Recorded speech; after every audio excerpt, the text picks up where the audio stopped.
This discussion on moving into the green zone was recorded live during the 2023 SPADA conference. We apologise for the brief moments of low audio quality during this recording. Kia ora everyone, welcome to our small but perfectly formed Greenlit session. Anyone who doesn't know me, I'm Irene Gardiner, I am President of SPADA, and with me I have Craig Gainsborough, founder of Greenlit and producer of Emmy-winning series Rurangi and assorted other things, and Fenella Bowater, who is the producer at Whitebait Media in Christchurch. For obvious look after our planet kinds of reasons, making the screen industry more eco-conscious and sustainable with lower emissions is the right thing to do. It will also increasingly be the right thing to do for business reasons as we sell more and more of our productions and co-productions abroad. It's even a part of the new screen production rebate uplift conditions now. And we have a wonderful new screen industry group called Greenlit, who know all about things sustainability related and who have also now devised a carbon calculator specifically designed for New Zealand. Craig is the person behind that,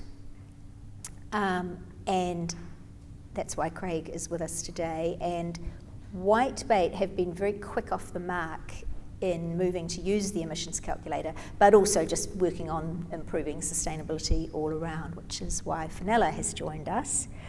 Now, Craig, do you still want me to ask the audience questions, or do you think because we've got a small audience, do you think they're all with us? We'll do it because it might be vaguely amusing anyway. Okay, so here you go. This is questions for the audience. Number one, it's like multi-choice. Are you really passionate about sustainability? No, hang on. Are you here because you're really passionate about sustainability and want to know all about what our industry is doing? Oh, that's nearly the whole... What's the other question? Okay. The other question... I think it's multi-choice. You know we will have to do something and you want to find out what it is and how to do it. Okay. All right. Number three, I don't think there's going to be any number threes. You're very sceptical about all this greeny stuff and grudgingly want to check out what it all means.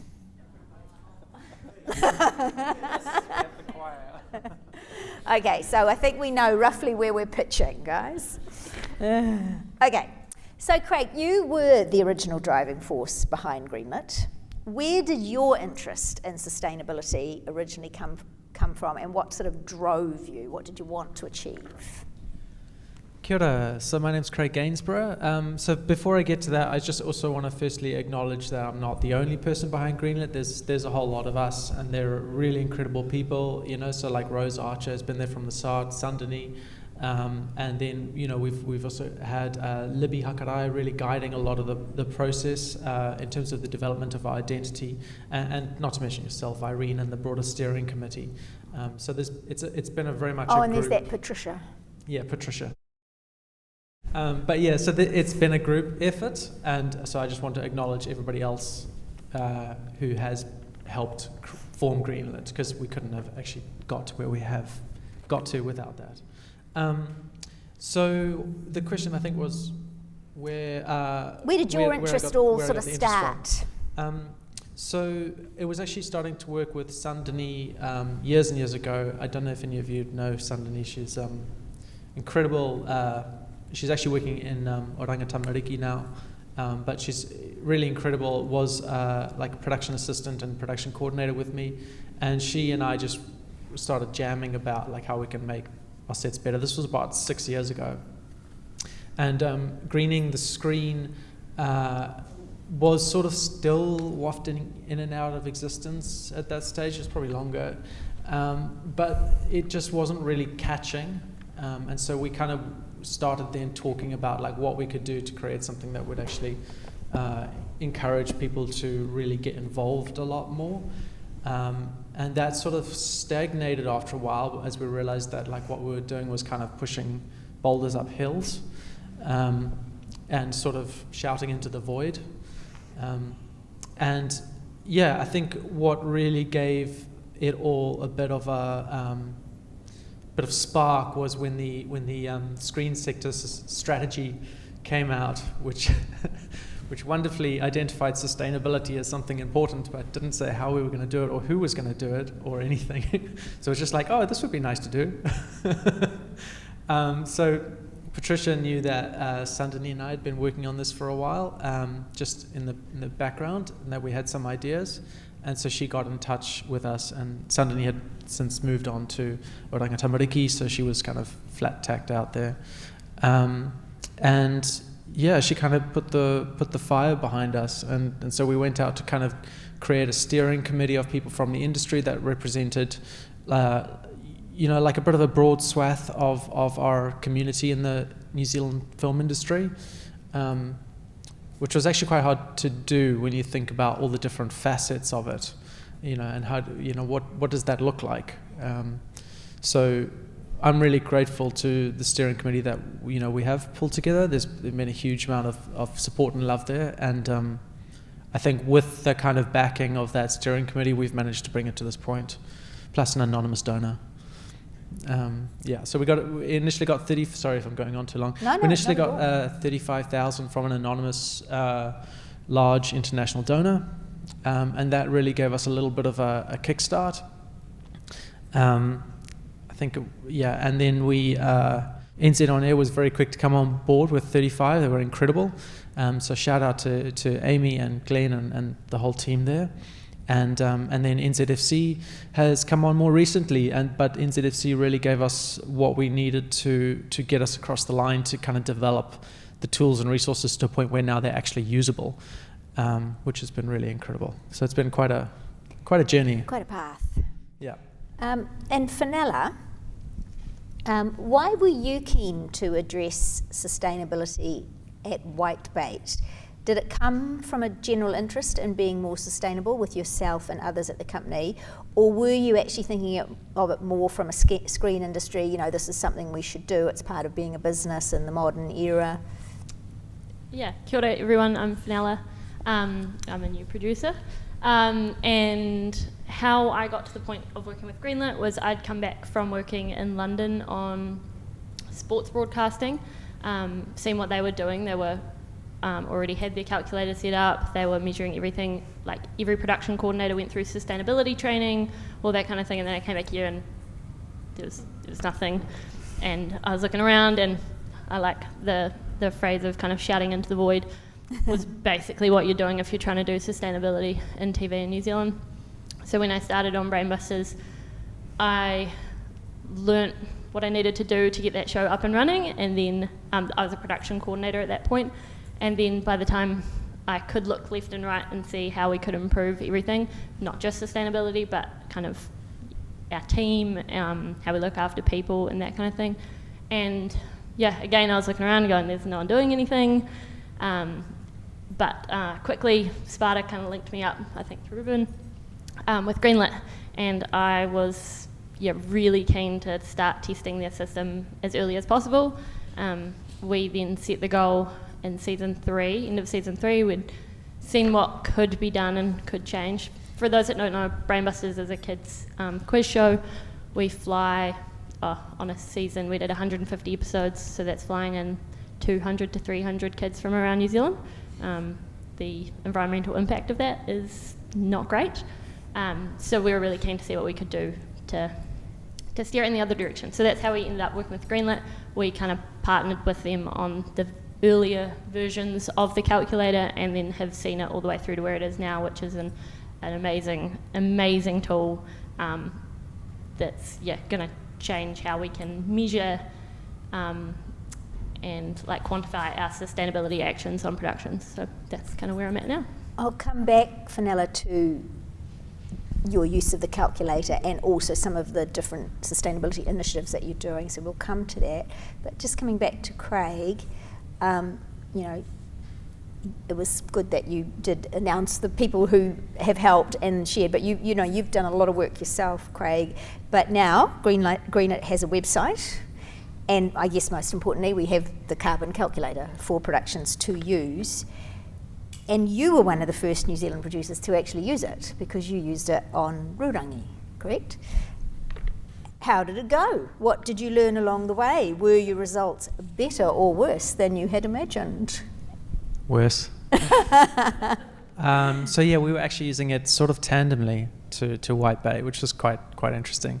Whitebait was definitely one of the very kind of first to use it. But I also just before I go into carbon calculators, there's a few things that I think are important to talk about, and like carbon calculators and measuring and monitoring is one aspect, but like really what we're trying to do with sustainability, environment, I want to clarify environmental sustainability, because there are also a lot of organizations that deal with other forms of sustainability.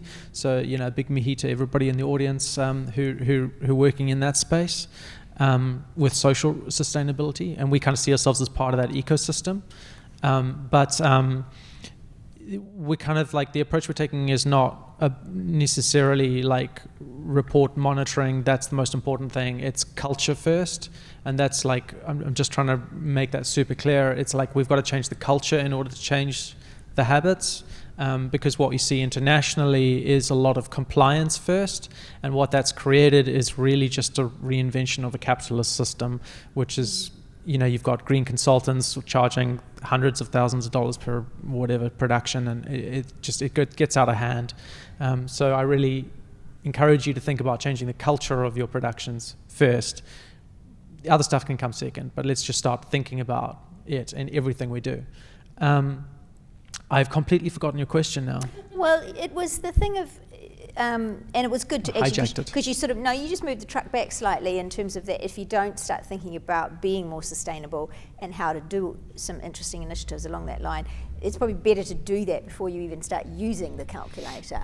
But what I had asked you was, when you did then use it on Rurangi, you know, how did it go, and what did you learn by using it? And you said that your results were actually worse than you'd expected. Okay, so I remember now why I hijacked it, and I think I think it's kind of talking more about the process of Rurangi. Like, when we started to report and monitor on Rurangi, the intention was never to kind of ultimately know and then smack ourselves for how badly we did or how well we did. The intention was just to get an idea of where we can improve for the future. And so the reporting side of it was quite revealing in terms of where our footprint lay. There were a couple of surprises. It wasn't too surprising, because obviously the people on the team were fairly knowledgeable where it was.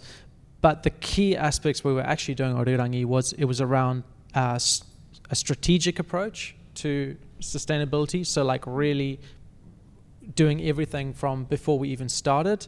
And then, you know, very, very in keeping with the theme of the whole session today, keeping it local. And local for us meant engaging with local iwi around sustainability early. So that was Ngāti Hako that we were partnering with and talking to really early. And it also meant finding local suppliers, and not only of procurement, but also of waste at the end of the day. So like, we found this one lady in Te Araha who like took our composting every day, and who just happened to have an industrial composter in her backyard. Great. Which so I think like it's just kind of broadening the approach there, but by starting early with those with that procurement, with building those relationships, and doing it strategically rather than reactively. And I think you made a really good point there, that as we encourage producers and productions to start using the calculator, it's not that you're going to get a gold star if you do really well. It's not that you're going to be penalised if you do really badly. I mean, maybe eventually we will do some sort of a, you know, thing that you acknowledge, but initially at least, it's just to help you work out where you're at and what you could do better, and also what are the things that are doing damage that you may not even know. But I mean, that's really interesting, because just because you were thinking, you were in a mindful way about sustainability, you know, the fact that you found all local suppliers, that you found a local waste place. I mean, they're things that people wouldn't necessarily think about. So I guess the good thing about knowing that there's a way of adding up the sums is that it makes you start thinking about that this, how the sums are going to add up, which sort of logically moves me to what Whitebait, in particular Brainbusters, has been doing, because you just mentioned that on the downside you have to fly in a lot of kids, but you did a lot of other interesting things to try and make the show more sustainable, which I think might have even included some staff planting some trees, etc. So would you like to just talk a bit about that? For sure. So we probably had a very different approach to Rurangi, but the model of the show had been going for 3 seasons. We couldn't choose just to use all local kids because it wouldn't be good for the show or for the audience, or we probably couldn't find enough kids. So there are things that we couldn't change, but there's definitely things that we could, and we focused on those. So the first thing being, we all work in TV, we know how many scripts get printed, or in studio TV, that's a lot, and everyone needs pieces of paper all the time, and I understand the habit, but it's a habit that kind of has to change, and so I decided it would. A lot of people weren't super keen on that. They struggled to change over to a digital way, so we had iPads that we could use, but once we got into it, that had a massive benefit of the fact that we could just update live content. So we work off big spreadsheets that have questions and run sheets and stuff, and so we could just update it as we went if we needed to change anything. So it actually improved efficiency for the show of not printing a whole ream of paper for every episode, and we do 5 episodes in a day, so we were going through a lot of paper. And then the other massive thing that we decided early on that we were going to do was we didn't want to pay to offset. We couldn't pay to offset, as we all know, it's not in our production budgets. So for the things that we couldn't reduce, we decided to go tree planting. So we did once a month across the winter. I think it ended up being 4 days. We took our team tree planting. Our in-office team is 6 to 7 of us, but across the production company there's 30. I think most days we had about 10 to 15 people come out of the office away from their desks, and across those 4 days we planted about 1,000 trees. So we went out for, each was a half day. We provided lunch, and we were very lucky with the weather. We had great days outside, and we planted all those trees, but not only that was, people got away from their desks. They got away from the detail, granular stuff that they deal with every day. They got outside into the sunshine. They got to talk to people on different teams that they don't usually do. They learned about other departments or how other people were doing. They checked in on each other's well-being was the main thing. And you ended the day and you're like, this was about planting trees, but also just way more than that. So yes, it was sustainability for the planet, but also sustainability for our team. And so, we planted, nearly 1,000 trees, which has it's made our season 4 of Brainbusters carbon neutral on the calculator. Great. So we made enough of a difference by doing that to offset. And and what was the level of whining from the production staff who had to plant the trees? Thank you for that. The first time that they had to go out, everyone was very suspicious.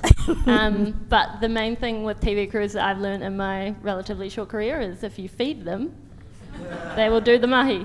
But at the end of the day, such positive feedback. They would go on one and then immediately want to go on the next. And some of them went from my production team, so they had to convince their bosses to let them come. I think once you get people out of the office and away from their desks, it's kind of like a good version of a team building exercise, really. Yeah, for sure. It definitely was that, but maybe less trust exercises. Yeah, not that falling back thing. Yeah, a bit more hands-on, so yeah. And so you used the calculator on Brainbusters. That was the first one at Whitebait to use it. Is it the only one to have used it? It's the only one currently. At this time. Yeah. And was it hard? Was it annoying having to fill everything in? Did it drive people crazy, or was it easier than you thought? Right answers only. Right answers only. Yeah. To be honest, did it drive people crazy? It was only me doing it. Yeah. I took that on as my personal. And it was a bit fiddly and a bit of extra work. Yeah. But like, of course it's extra work. When health and safety started to ramp up in the industry, it was extra work. We still complain about it most of the time. But it's the thing, it has to happen, and it will happen to us whether we want to or not. So yes, it's extra work, but as time goes on, hopefully, it's the dream, it will be built into production teams and resourced properly and funded properly. So yes, it was work. I think Nessa asked me about this in an interview. I'd say half an hour a week of my time. The carbon calculator has been updated massively since when I was using it. I went back in and updated our 5th season yesterday, and it's getting easier and easier to use every time. Like, I was testing it, so there are a lot of wee bugs, but like, we worked through it. And so productions who start using it now are actually going to have a much easier ride than you two did as early users of it. Yeah, definitely. And as we said before, the Greenlit website's now up and running, and that the resource available in that and the learning that you can do from that is amazing. So yeah, you've got a much easier job than we had. I mean, you touched on it really well, Fenella. I mean, that, you know, obviously in our industry, producers are super busy, production coordinators are super busy, production managers are super busy. Someone has to do this piece of work, this piece of administration work. But you're right. I mean, you know, we've had to do for years music clearance, we've had to do health and safety, and while a lot of people will want to do this for, you know, we live on this world reasons, it is something that increasingly we will have to do for government regulation reasons. So, you know, it's kind of that thing of getting into the habit of doing it. Yeah, for sure. And also just reminded me of, like, a reason that I got into it specifically is I work in kids content. If there's no environment for them to inherit, why are we doing this? And also they are kind of the biggest advocates for it that we're seeing. So to attract them to us, as we all have to do now to find our audiences, I thought it was really important for our show to be doing the work in this space to capture their. Between you, you've talked about things like local suppliers, local waste, planting the trees, being really mindful of paper printing, which is a huge thing in our industry. Are there any of those other specific practical things? And is there anything you tried that worked particularly well, or conversely that didn't actually work very well and didn't contribute as much as you'd hoped it might have? I mean, our commuting impact is huge. That's a big one. How do you cut that down? You know, we tried to set up carpooling on Urirangi, especially because we were shooting, a lot of our shoot was in the Waikato. And so trying to set that up. But there's practical realities around carpooling, right? Because you've got techs with their kits and everything. So there's limitations to that. And I don't think we necessarily have the solutions there. I'm aware of a lot of interesting things going on internationally. We also have but one of the big problems that we've got in New Zealand is also a tech limitation. We're actually very limited by our greenhouse gas emission tech is not there yet here. We don't have hybrid hire vehicles. We don't have electric hire vehicles. We don't have electric generators. In fact, I got an email today about some, so there might be some. Starting to suddenly come into the country, but this is all stuff that's still being developed. We don't have containers that fold out with giant solar panel arrays. That's a thing, so there's a few elements there. Yeah, or like the European Tour Golf, which I worked on in London, which kind of started this off for me. They did their first OB entirely, I think, carbon neutral with hydrogen powered generators and stuff like that. Obviously we don't have that in New Zealand, but there's definitely ways of making it better, but the infrastructure needs to come along with us. Can I jump back to something that bugged me earlier? I skipped something, Craig. No, I just wanted to speak about it, and it was a point about, Fenella made a note about carbon offsetting not being in the budget. It can be in your budget.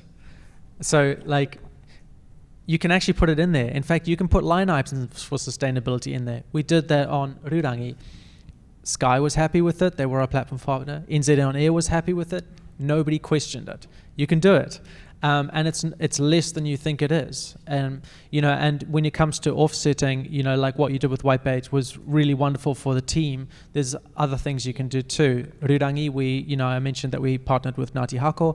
We reinvested that into their wetland rehabilitation program. So that went back to the community. And so there's things that you can do. That was the equivalent of what it would cost to offset. And I'm happy to be completely transparent. We output 35 tons of carbon dioxide equivalent on Rurangi, which is still less than the comparative in the UK and is actually not too bad, I think. We had 91. Yeah. So we over double. Yeah, and these are local shows, right? And so actually one of the things that we've got as local shows is that we don't have a very big footprint. So realistically, the costs then to offset and also just the cost to monitor are lower. And then you might go, well, what's the point on a local production when we're actually less than an international? Well, international productions are crewed by local crews, so it's about creating, once again, it comes back to creating the culture. If we can be implementing this on our local productions, and if we can be like holding, the best practice standard, then that will filter up. It's a powerful influence. Yeah. And that's a really good point that you were making, Craig, about, you can put it in the budget, because actually, as someone who goes to assorted Institute of Directors things because of being on boards, the whole thing in board governance at the moment, sustainability. If you don't have a sustainability policy, if you don't have an emissions policy, you do not exist in this modern age. So nobody from a government agency or anywhere is going to look at something and go, that can't be there. I think... But more than that, so MB and MCH, when they added the sustainability mandates to the 5% uplift rebate, the streamers were totally fine with it. There was no pushback from them. They were like, cool. Yeah. Why is that? Well, the streamers are all trying to hit gross emission reduction targets, and they clearly state that flows down to their suppliers. And so I think for those of you who don't know the difference between net emissions and gross emissions, net emissions are after offsetting and gross emissions are what you actually put out before you've offset it. So what's super important there is that the objective is to get our gross emissions down, and you can't do that without the information of where you're putting that carbon dioxide out, right? So, and because we haven't been reporting, we don't know, and we also don't have a baseline from which to reduce. And this is why we really want to get all the productions starting to implement these environmentally sustainable practices and reporting, so that we actually know where to tackle, and we can do that then as an industry.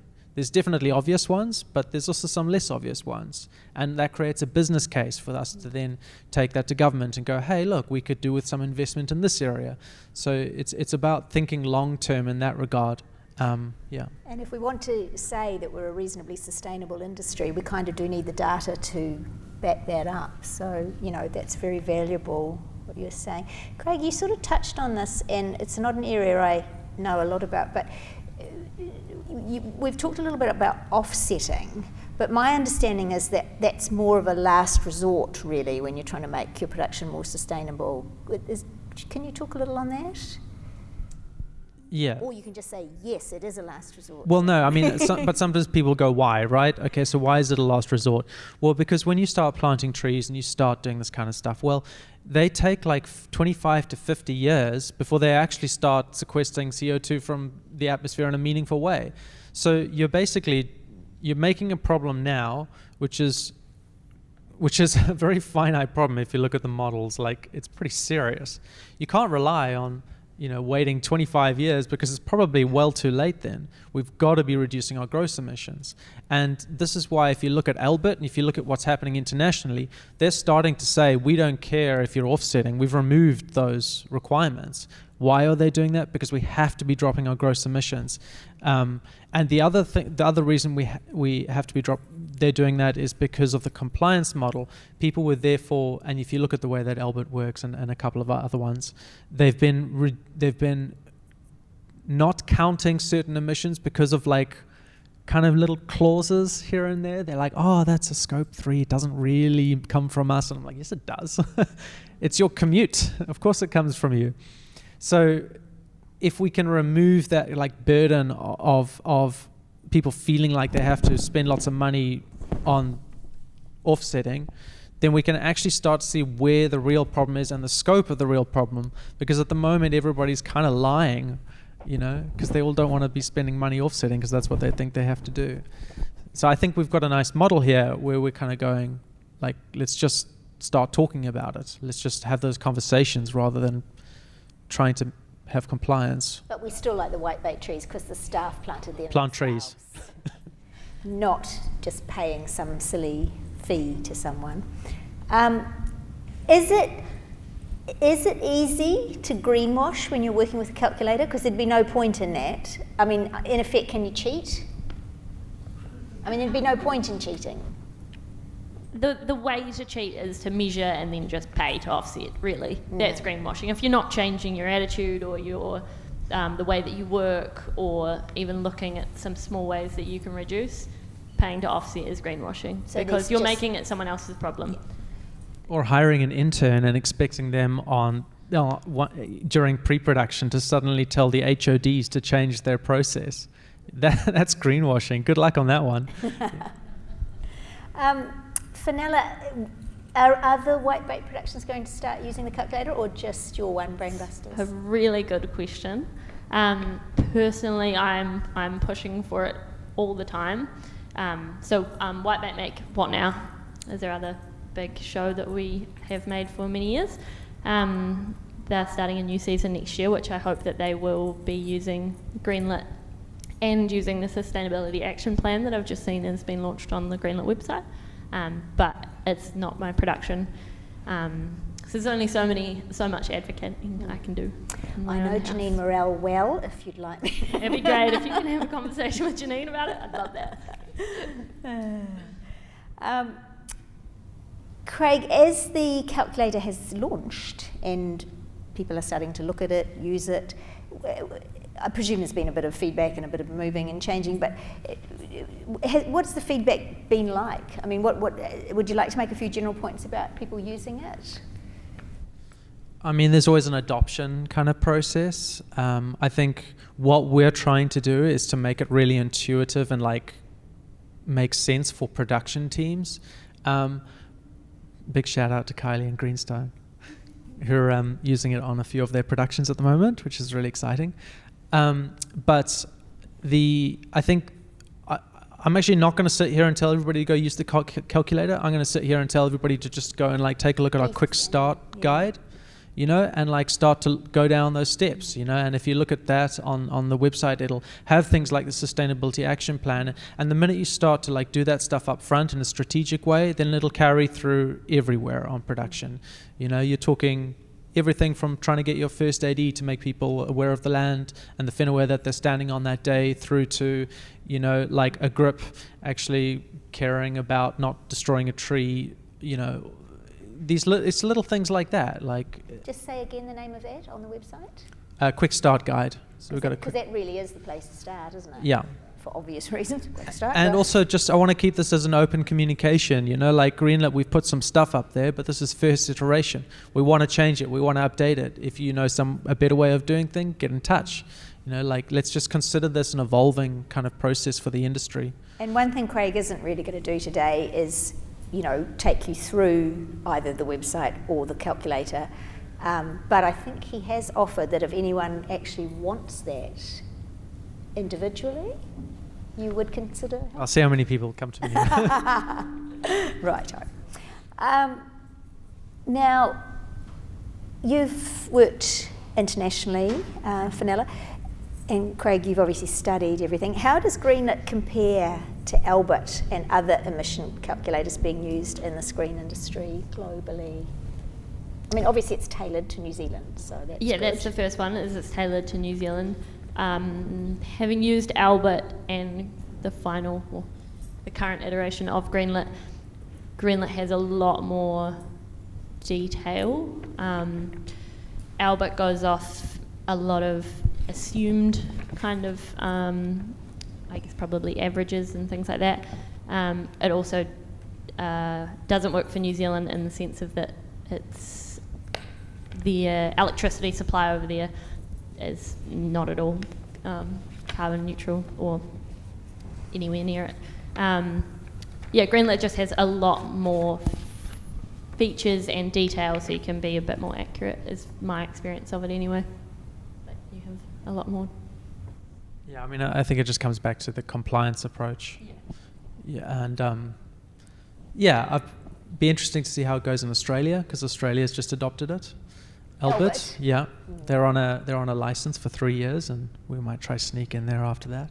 But we'll see how they go with Albert.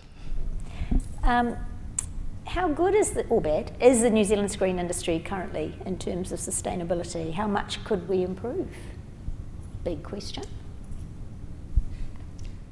I can only speak to my experience, and I've got less experience than most people in this room, so I'm not going to pretend to know.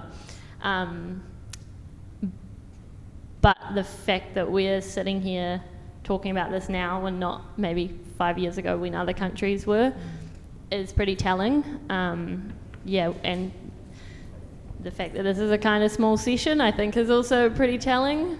Definitely not where we could be, and definitely not where we should be on a country that kind of advertises themselves to the world as green and environmental and all that kind of stuff. So yeah.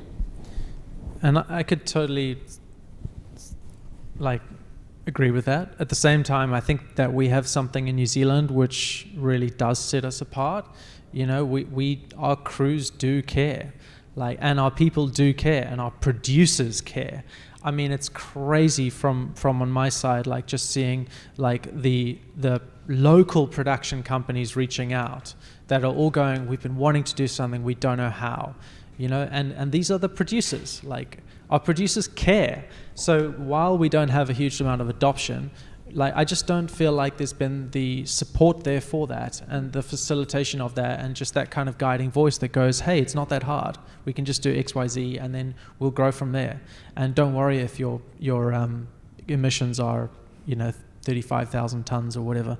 Maybe do worry if they're that high. But, and take away some of the judgment, just make it more of a collaborative team effort. And what's really exciting to see on the international scale is that kind of collaborative voice is slowly starting to come through.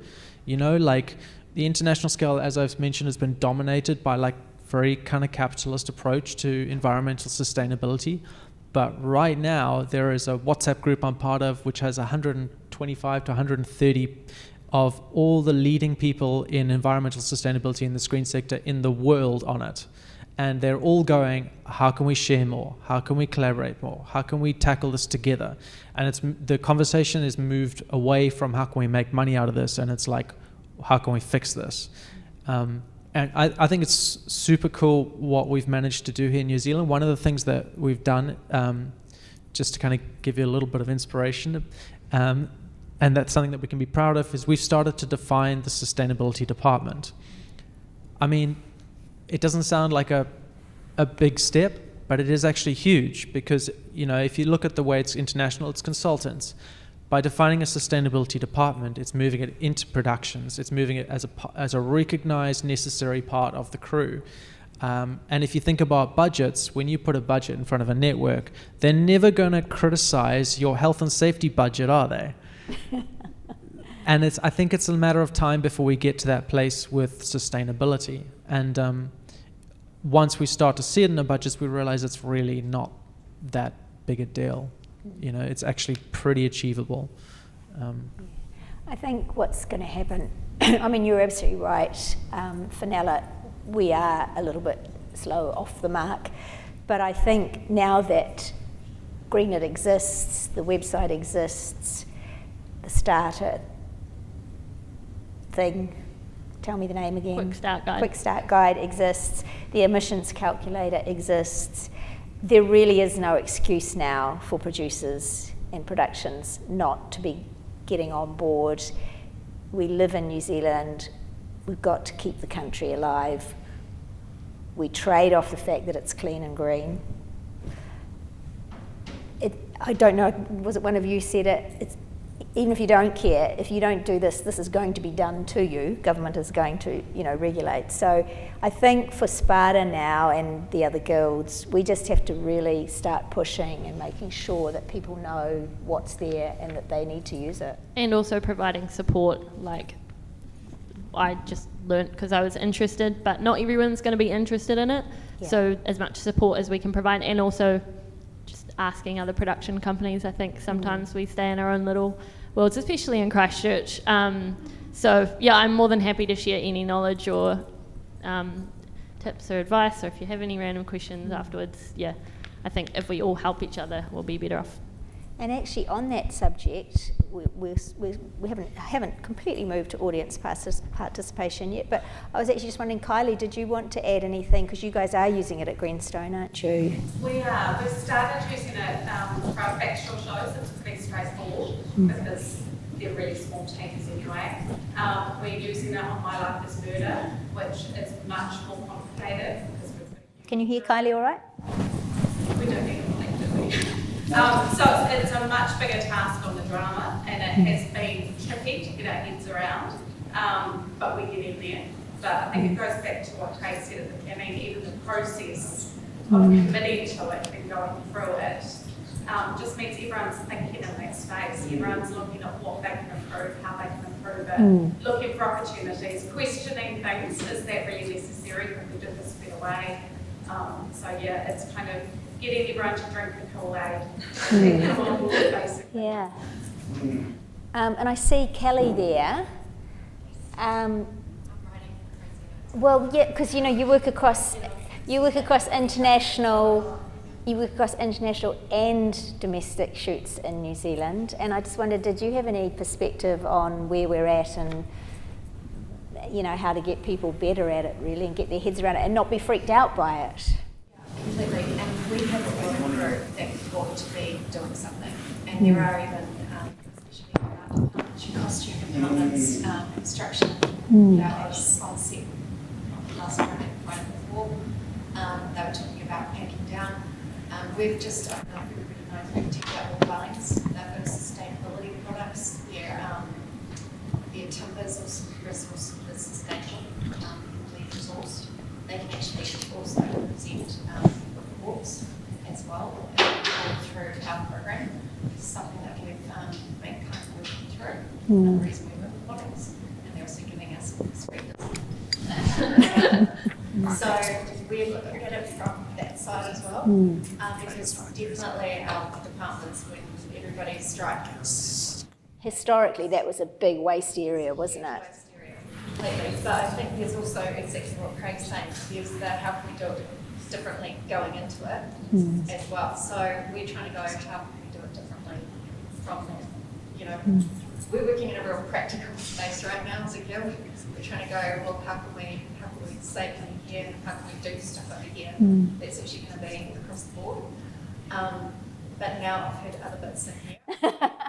Okay, does our production coordinators lead to make sure that they know how to do, bringing this training as well, how to, do we do a module on our thing saying this is how you use the production, the carbon calculator.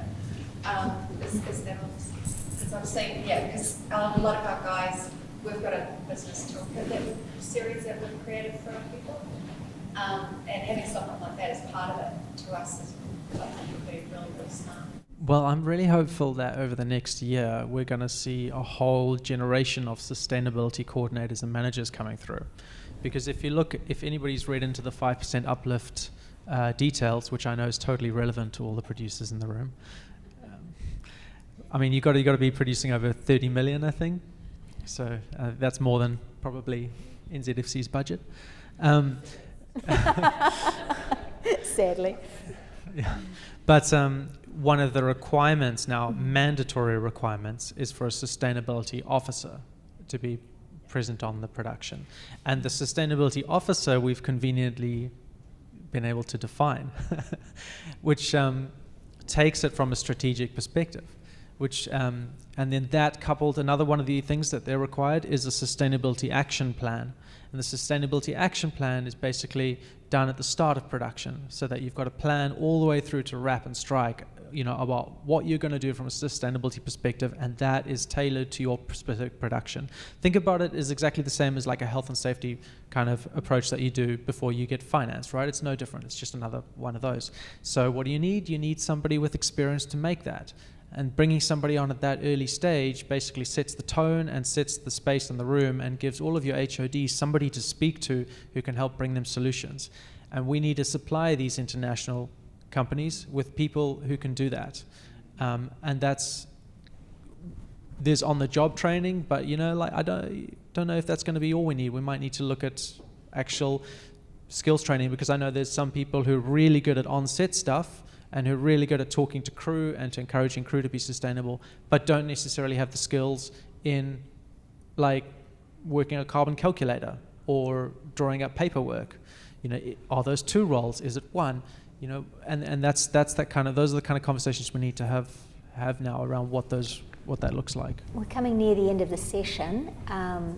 Did anyone else have a burning question they were wanting to ask Craig or Fenella? I was just wondering, with the carbon calculator, if people start using it, is that a way of collecting the data about the industry? So you actually process that data? Yeah. So all the data that comes in, we will use it in an aggregated format. So we're not going to reveal anybody's like private stuff. So it gets aggregated, and then we also ask for some other information about your production. So ideally, what we want to do is to be able to create a model for the industry. So if you've got a production of $200,000 and you've got 5 days of shooting, you'll be able to plug that in and be able to see where roughly your carbon emissions are going to come out at. And then that provides you like a baseline to improve on. Yeah. Any other questions? Because I have some questions for the crowd. Yes, go. So yes, I do have a question. Just on that, is there any plan to, so you said that you plan to aggregate, so what is the process for users of that calculator to actually submit that data? Because that's incredibly useful to have a sense of the full footprint. But is there also then an idea of converting that into some kind of data, so you can say per production day, you can compare a small production with the larger production? Is there any thinking around that? Yeah, absolutely. That's the module. That's the model I'm talking about. So we know like one of the things we ask for is budget, and this is why it's like super important for confidentiality reasons. That's not going to get shared. But we ask for budget. We ask for number of days of shooting on location and in studio, number of prep days, etc. So it's a range of things, and then that'll allow us to create a very versatile model and shape for the industry, so that you'll be able to and the genre. So if you've got a factual is actually way less than scripted. Scripted is sometimes 10 to 20 times more in terms of its footprint. But yeah, we'll be able to tell. We're using the UK one at the moment. And also minutes of content made. Like, for example, Brandbusters, we make 150 shows in a season, so the minutes that we make is in the thousands. So our baseline at the moment is like way over what we actually are, but that's studio shooting, and the more people that start to do it, will be way more accurate on those baselines. So in terms of Brainbuster, perfect example, 91 tons. I think it was 500 was the baseline. Yeah, there we go. So actually, like when they say 99 tons, they're doing incredibly well, because the baseline from the UK is 500 tons. And the UK is also not considering all of the factors. So go Brainbusters. Yeah, quite surprised. I know from my other life on the RNZ board, they have a really good sustainability policy and a really good sustainability officer. And I think you folks do, Summer, at TVNZ? Yes, TVNZ has a GM of sustainability. That role came into effect in July. We're really behind times. Is that just like a one-person department for the whole of TVNZ? So they're really going to have to boot it to catch up. Yeah, totally. So but I think, like you talked about the health and safety kind of legislation for 2016, and what we've done in the cultural strategy space since about 2020, so all of our local productions have to have a cultural strategy. as part of their contractual milestones. And I see sustainability, my boss would be the next phase of that kind of sustainability responsible broadcasting ecosystem. So TVNZ's been doing a lot of kind of research, but we're behind the times in terms of implementing. And I'll also say to anyone pitching in, I would be horrified if we were knocking back budget codes based on sustainability. I think if anything for our team, it's probably there's an education piece that we don't know, and I'm making notes here about how we can, the commissioners can upskill. But yeah, I'd be really horrified if we were knocking back line items based on that. I don't know if any of the other networks are here. Whakaata Māori, I assume, would have a sustainability. I suppose from a Te Ao Māori perspective, and this is an interesting thing in Māori productions, when I look at some of the things, they're things that are employed naturally in the way we do things. And so it's interesting now to go, oh, okay, there's practical measures for the rest of the industry to hopefully align where we want to be doing things here in Aotearoa. I think it's a really, really positive move. But I was just kind of having a bit of a giggle because I go, oh, we actually, for us, we will have to think about the things that we already do that are now being written down, which is a bit weird. Always up for more budget if we're going to get it. And then I was like, we've been underrated for ages as Māori. We've been just doing it. Well, yeah, because there's always been that relationship between sort of Te Ao Māori and sustainability. It's just woven. Yeah, it's just the holistic route. Yeah. So in our kaupapa e Awhakaari with the tūtohu whenua hui that we had, part of this work being presented here today is a really good movement, I think, to solving some of the issues we have in the industry between iwi industry relations and then being attractive for people to be in the industry and make stuff here be so unique in Aotearoa. I think we're highly undervalued in that. Before I just continue talking to the audience, because I always love talking to the audience, we are very near the end. Did you two want to make some last comments, brilliant things you've left out, or should we just keep talking to the audience? My thing is just start small if you're afraid, and just start. I'll just start. Just start, and it can be as simple as an email reminder to please use your reusable coffee cups.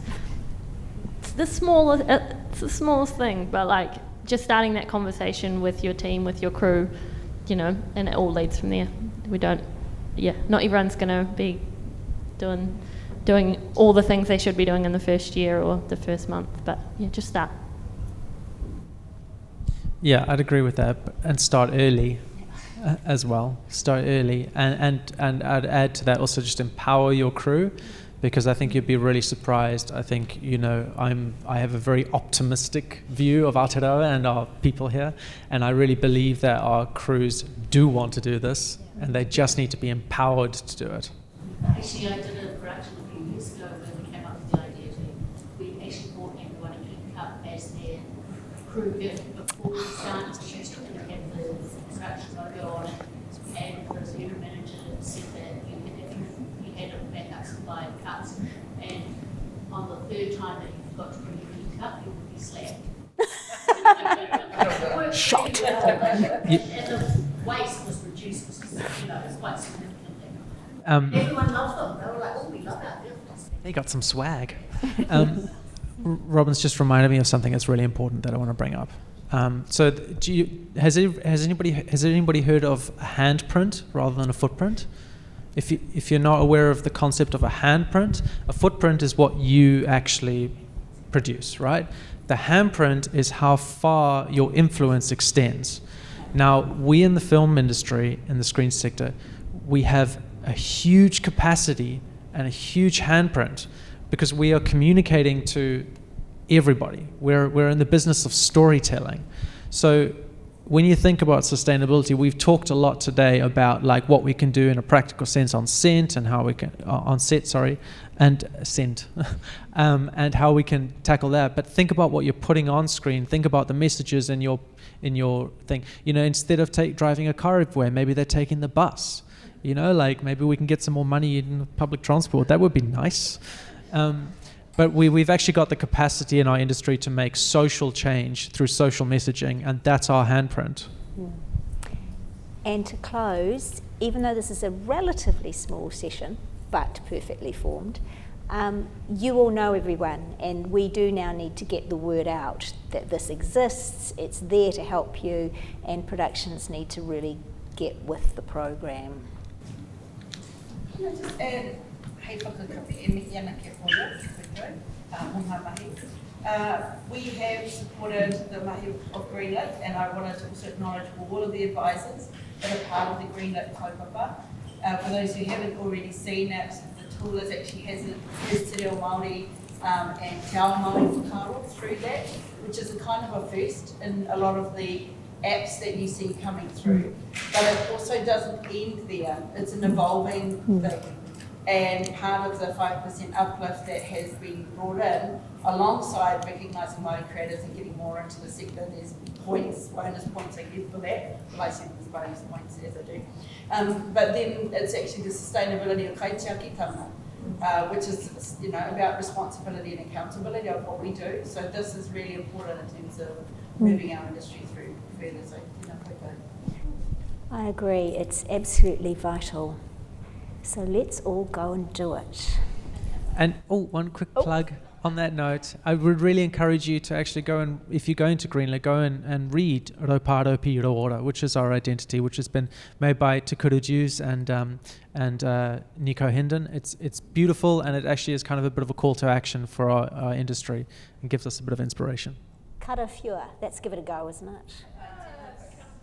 Karawhia.